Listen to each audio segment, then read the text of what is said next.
Bien, hablando de tener un poco de control sobre cómo se toman decisiones, vamos a un aspecto crítico que es la educación. ¿Qué pasa ahí? ¿Cómo se deciden los contenidos? ¿Cómo evalúan a nuestros hijos? ¿Sabemos los resultados de esas evaluaciones? ¿Se nos esconden los resultados? Porque a lo mejor si no son buenas, mejor romper el termómetro para no ver que hay fiebre.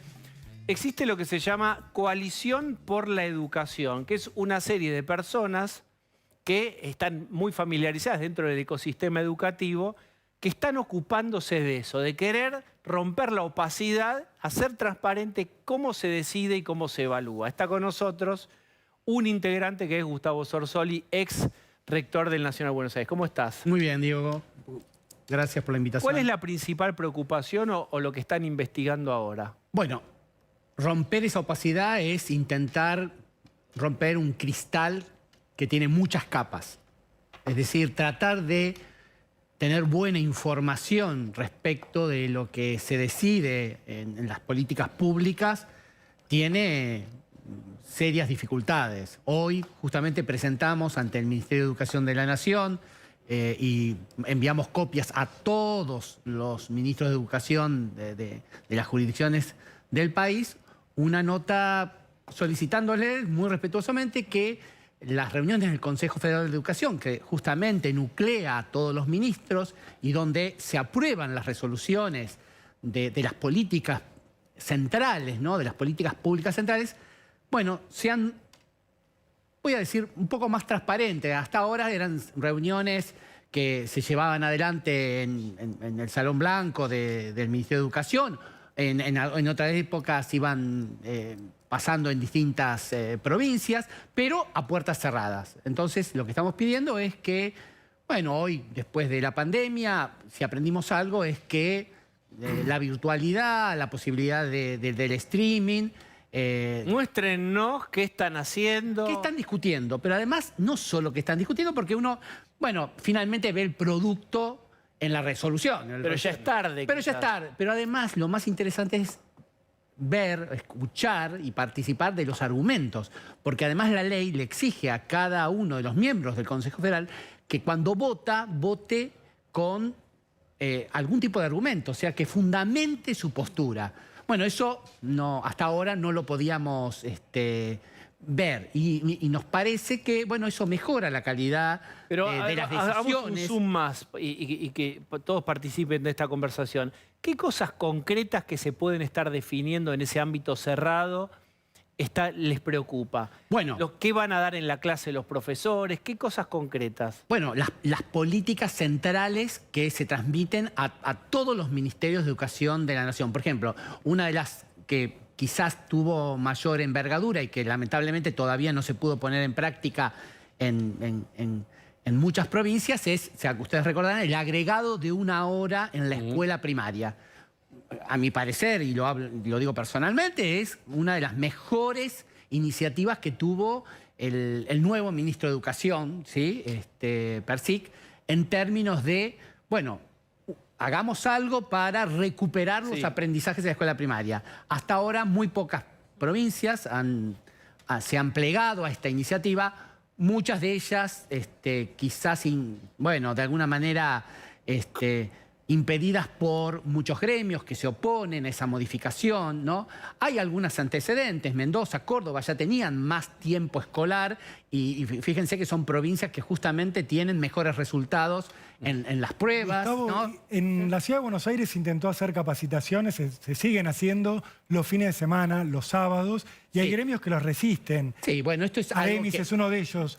Sí. ¿Hay forma de meterse en qué pasa con la capacitación de los docentes? Porque parece un tema clave en todo esto y que no se discute abiertamente. A ver, nosotros pensamos, y ahí sí lo digo como coalición, que la sociedad tiene que volver a pensar a la profesión docente como la de mayor estrategia, digamos, para cambiar, ¿no?, el rumbo de la Argentina. Para eso, evidentemente, no solo necesitamos que se la retribuya materialmente de otra manera, claramente, sino simbólicamente. Ustedes recordarán, las más jóvenes aquí no lo van a recordar, pero sí sus madres, el valor simbólico que tenía la maestra, ¿sí? Esa maestra egresada de la Escuela Normal Nacional, en cada uno de los pueblos y en cada una de las ciudades, ¿no? Es decir, el valor de la palabra del maestro y de lo que eso implicaba. Bueno, hay que reconstruir esto en la Argentina y hay que darle nuevamente el valor que tendría que tener. ¿Qué es lo primero ahí? Porque suena romántico decirlo. Sí, suena. Ahora yo pensaría, quizás primero hay que empezar por lo económico para después lograr lo otro. Claramente No, porque hay algo que es importante. ¿Quiénes hoy eligen la carrera docente? ¿Sí? O sea, bueno, ¿cuánto tardan en ¿Quiénes eligen? recibirse? Pues yo recuerdo una frase de la ministra Acuña, o no me acuerdo de quién, que era del Sí, PRO, sí. que generó mucha polémica Sí. porque era como...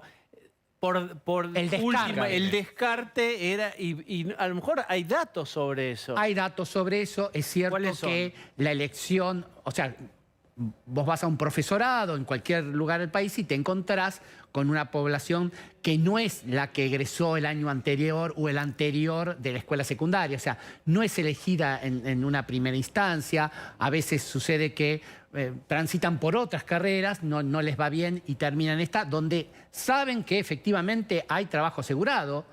¿Hay No, trabajo asegurado pero de maestros? sí, a ver, Claro. La demanda muchísimo. educativa es enorme. altísima. De hecho, a ver, hoy, y ya en la ciudad de Buenos Aires, que creo que fue el último en aceptar esto, tenemos docentes que son estudiantes de los profesorados, o sea, no están recibidos. En la provincia de Buenos Aires esto ocurre hace más de 20 O años. sea, salida laboral asegurada. Asegurada mientras estudiás. Bien, ¿y cuáles son los efectos de esto? Bueno, en principio, por ejemplo, para el profesor de nivel primario, o sea, lo que llamábamos habitualmente ser un maestro, se tarda más de 6 años.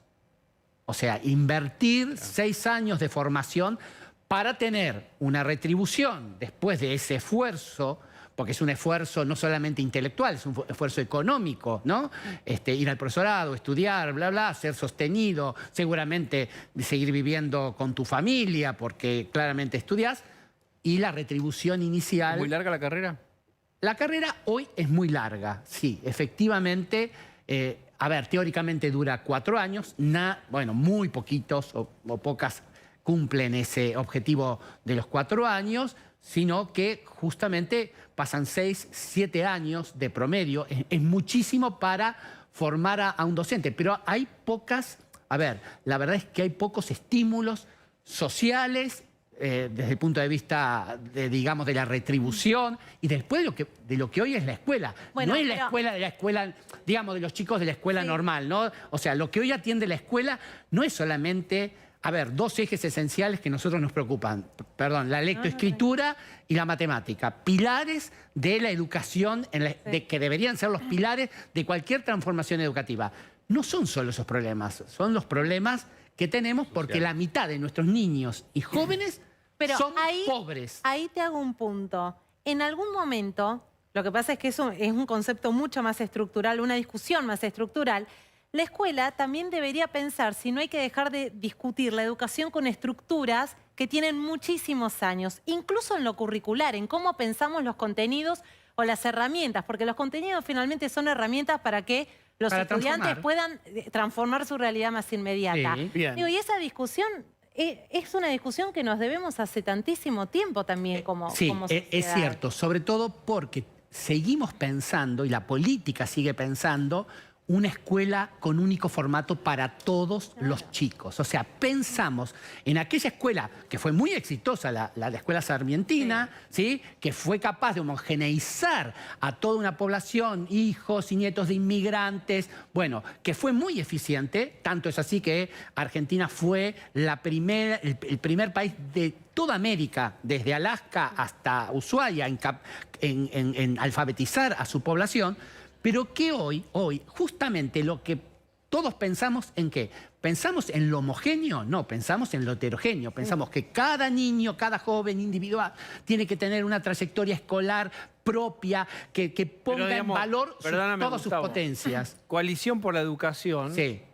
si es parecido a lo que vos estás planteando, casi es refundacional, están revisando todo. Sí, buscando aquellos puntos Porque esenciales. cada punto es un universo ahí, Sí, ¿no? bueno, eso nos cuesta. Lo cual está muy bien, Sí. Sí. Quiero llevarte a un punto concreto que también genera un poco de indignación, que es, ¿y los resultados de las evaluaciones educativas se conocen, no se conocen, no quieren mostrarla porque no dan bien la foto? A ver, no nos va bien hace mucho tiempo, ¿sí? A ver, bueno, hoy aparecieron unos índices impresionantes. El porcentaje es espantoso, lo que se usa, pero decimos ni, ¿no? Que no trabaja ni estudia. Ha vuelto a subir después de la pandemia y estamos como en 2014. Había empezado a bajar desde 2015, paulatinamente, pandemia, y estamos peor que en el 2014. Sí, a ver, ahí tenemos un problema estructural. Está en la ley, o sea, hay datos que no se pueden suministrar, las familias no pueden conocer determinada información, ni de sus hijos, ni de la escuela a la que envían a sus hijos, pero muchas veces la información que les llega a la escuela para mejorar, porque a ver, ¿cómo ¿Qué hacemos? pasa?